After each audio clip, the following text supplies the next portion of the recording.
થયું. તેનું નામ રાખ્યું માર્કંડેય. માર્કંડેય બાળપણથી જ ભગવાન શિવના ભક્ત બની ગયા. તેઓ યમદૂતો એના જીવ માટે આવી ગયા. તેમણે આંખ ખોલી અને જોઈ કે કાળનો દૂત તેના સામે ઊભો છે. ત્યારે એક અસ્ત્ર તેજ સાથે ભગવાન શિવ શિવલિંગમાંથી પ્રગટ થયા.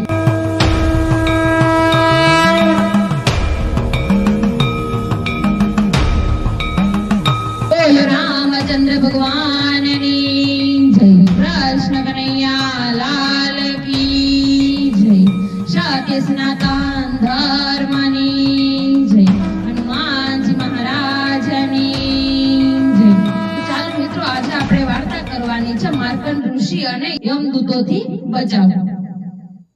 પહેલાના સમયમાં એક મહાન ઋષિ હતા. નામ હતું મૃકુંડ ઋષિ. તેઓ અને તેમની પત્ની મરુકા સંતાન સુખથી વંચિત હતા. બંને વર્ષો સુધી તપસ્યા કરી ભગવાન શિવની ઉપાસના કરી. શિવજી પ્રસન્ન થયા અને પૂછ્યું, હે મૃકુંડ, તું શું ઈચ્છે છે? મૃકુંડ ઋષિએ કહ્યું, હે નાથ, મને એક પુત્ર આપો. ભલે તે અલ્પ આયુ હોય, પણ શીલવાન અને ભક્તિશીલ હોવો જોઈએ. શિવજીએ આશીર્વાદ આપ્યો, તારું બાળક ખૂબ જ વિદ્વાન અને ભક્તિશીલ થશે, પણ તેનું આયુષ્ય માત્ર 16 વર્ષનું જ રહેશે. થોડા સમયમાં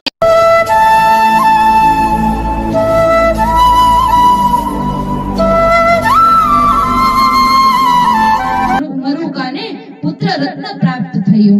તેનું નામ રાખ્યું માર્કંડેય. માર્કંડેય બાળપણથી જ ભગવાન શિવના ભક્ત બની ગયા. તેઓ રોજ શિવલિંગ પાસે જઈ આરાધના કરતા, શિવ સ્તોત્ર પઠન કરતા અને ઊંચા ભાવથી પ્રાર્થના કરતા. તેમના જીવનનો એકમાત્ર ઉદ્દેશ હતો ભગવાન શિવને પ્રાપ્ત કરવો. જેમ જ માર્કંડેયનું 16મું વર્ષ આવ્યું, તેમ યમદૂતોએ તેમને યમરાજને આદેશ લઈ જવા માટે આગમન કર્યું. એ દિવસે પણ માર્કંડેય એ શિવલિંગને ભેટી પામીને મૃત્યુજય મંત્ર અને શિવ તાંડવ સ્ત્રોતનો જાપ કરતો હતો. તેમણે ભગવાનને બુઝાવવા પોતાનો હાથ શિવલિંગને ભેટાવ્યું અને આંખો મીચી લીધી. ભય હતો નહીં, ભરોસો હતો માત્ર શિવ પર. યમદૂતો એના જીવ માટે આવી ગયા. તેમણે આંખ ખોલી અને જોઈ કે કાળનો દૂત તેના સામે ઊભો છે, પણ તેણે ભય નહીં માન્યો. એ શિવના ચરણોમાં હતો. યમદૂતો આગળ વધ્યા અને યમપાશ ફેંક્યો, જે શિવલિંગને પણ સ્પર્શ્યો હતો.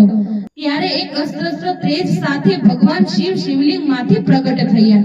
તેમના નયનમાં ક્રોધ હતો, હાથમાં ત્રિશૂળ હતું.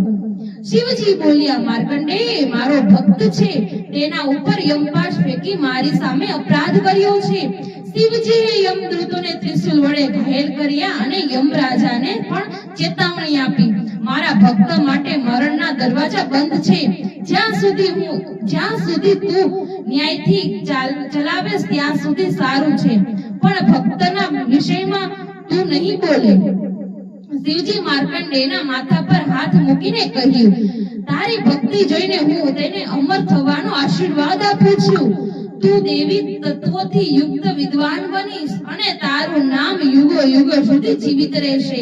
ત્યાંથી માર્કંડેય અને જીવનજીવી અમર અજરનો આશીર્વાદ મળ્યો છે. બોલો માર્કંડ ઋષિની જય, ભોળાનાથની જય. જો અમારો વિડિયો તમને પસંદ આવ્યો હોય તો લાઈક, શેર, સબસ્ક્રાઇબ કરવાનું ના ભૂલતા.